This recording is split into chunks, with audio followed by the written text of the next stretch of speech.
بسم اللہ الرحمن الرحیم۔ مشکات شریف کا آج لیکچر نمبر ہے 43۔ کتاب الایمان فصل ثالث کی آخری حدیث نمبر 12، اس کو آج ہم ذکر کریں گے۔ کتاب الایمان کا آج اختتام ہو رہا ہے، آگے باب الکبائر اس کا آغاز ہوگا۔ وعنہ انہ سأل النبی صلی اللہ تعالی علیہ وآلہ وسلم عن افضل الایمان، یہ انہی سے روایت ہے۔ وعنہ ضمیر لگائے گی، پیچھے جو روایت تھی لیکچر نمبر 42 میں وہ تھی حضرت معاذ ابن جبل سے، تو یہ حدیث بھی انہی سے روایت ہے کہ وہ کہتے ہیں کہ انہوں نے نبی اکرم صلی اللہ علیہ وآلہ وسلم سے سوال کیا ان افضل الایمان، افضل ایمان کون سا ہے یا کامل ایمان کون سا ہے؟ قال، نبی کریم علیہ السلام نے ارشاد فرمایا ان تحب وتبغض للہ، مطلب تم اللہ کے لیے محبت کرو اور اللہ رب العزت کے لیے ہی کیا کرو، کسی سے دشمنی یا کسی سے بغض رکھو۔ کسی سے محبت کرنی ہے تو اللہ کی رضا مقصود ہو، کسی سے دشمنی رکھنی ہے یا نہیں بولنا تو بھی اللہ رب العزت کی رضا مقصود ہو۔ اور آگے نبی کریم علیہ السلام نے ارشاد فرمایا وَتُعْمِلَ لِسَانِكَ فِي ذِكْرِ اللَّهِ، اور تمہاری جو زبان ہے نا وہ اللہ رب العزت کے ذکر میں مشہور ہے۔ یہ جو زبان کا عمل ہے نا، یہ جو زبان کا کام ہے، یہ اللہ رب العزت جل جلالہ کے ذکر کے اندر کیا رہے، مصروف رہے، مشغول رہے۔ زبان غیبت کے لیے نہیں ہے، چغلی کے لیے نہیں ہے، گلے شکوے کرنے کے لیے نہیں ہے۔ زبان کا معیار یہ نہیں کہ انسان اس سے جھوٹ بولے، کسی پر تہمت لگائے، عیب نکالے، عیبوں کو بیان کرے۔ زبان کا مقصد یہ ہے کہ اللہ تبارک و تعالیٰ اور اس کے حبیب علیہ السلام کے ذکر کے اندر کیا رہے، مصروف عمل رہے۔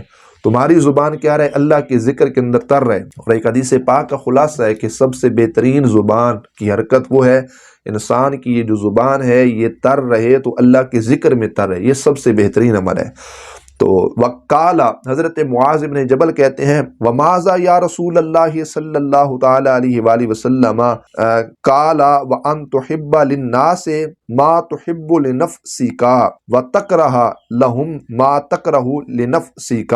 عرض کی اور کیا اے اللہ کے محبوب علیہ السلام، اے اللہ کے محبوب علیہ السلام، اس کے علاوہ علامات کیا ہیں کامل ایمان کی؟ تو نبی کریم صلی اللہ علیہ وآلہ وسلم آپ نے ارشاد فرمایا لوگوں کے لیے وہی پسند کرو ما تحب لنفسک، جو تم اپنی ذات کے لیے پسند کرتے ہو، وتکرہ لهم ما تکرہ لنفسک، اور لوگوں کے لیے وہی ناپسند کرو جس کو تم اپنی ذات کے لیے کیا کرتے ہو، ناپسند کرتے ہو۔ اگرچہ اس پر بے شمار درجنوں کے حساب سے امثال موجود ہیں، لیکن سب سے عمدہ ترین جو ہے وہ یہ بات ہے کہ انسان اپنے لیے اللہ کی رضا کو پسند کرتا ہے، اپنے لیے جنت کو پسند کرتا ہے۔ انسان کا یہی کام ہے نا کہ وہ دوسروں کے لیے بھی جنت کو پسند کرے، دوسرے لوگوں کے لیے بھی اللہ رب العزت کی رضا کو پسند کرے۔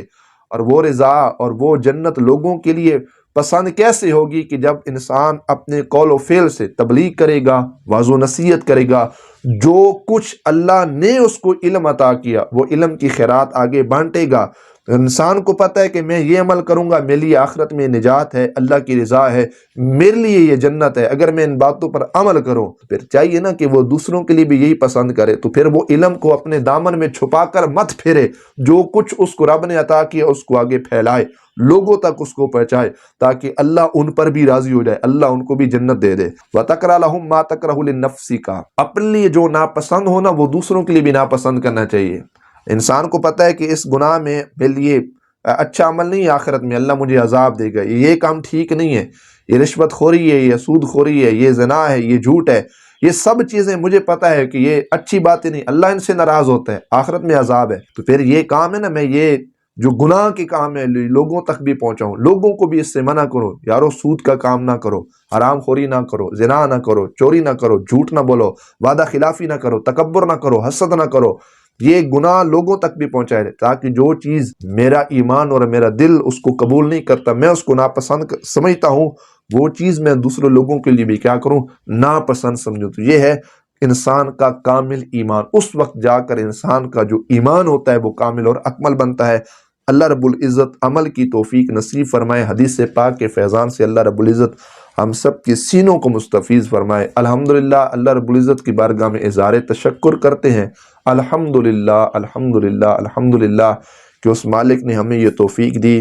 آج کتاب الایمان ہماری مکمل ہوئی، تقریباً 43 لیکچرز اس کے ہم نے مختصر انداز میں جو وضاحت تشریح کی وہ ہمارے مکمل ہوئے۔ اللہ رب العزت سے میں قلبی طور پر دعا کرتا ہوں اللہ تعالیٰ یہ ہماری چھوٹی سی مختصر سی حاضری اپنی بارگاہ میں قبول فرمائے، اور ہمارے جو دوسرے بھائی اس ویڈیو کی ایڈیٹنگ وغیرہ کرتے ہیں، اس کو اچھے انداز میں لوگوں تک پہنچاتے ہیں، اللہ تبارک و تعالیٰ اپنی جناب خاص رحمت سے اللہ تعالیٰ ان پر بھی اپنی رحمتوں کا نزول فرمائے، اللہ ان پر اپنا خاص فضل فرمائے، اور اللہ تبارک و تعالیٰ ان کو دارین کی سعادت عزت نصیب فرمائے، اور ان کی آخرت میں بالخصوص یہ جو حدیث پاک کی خدمت کا یہ جو عظیم کام ہے، یہ جو ان کی خدمات ہیں، یہ آخرت میں ان کے لیے نجات بنے، اور نبی کریم علیہ السلام کی شفاعت قرب معیت اللہ تبارک و تعالیٰ ان کو بھی نصیب فرمائے۔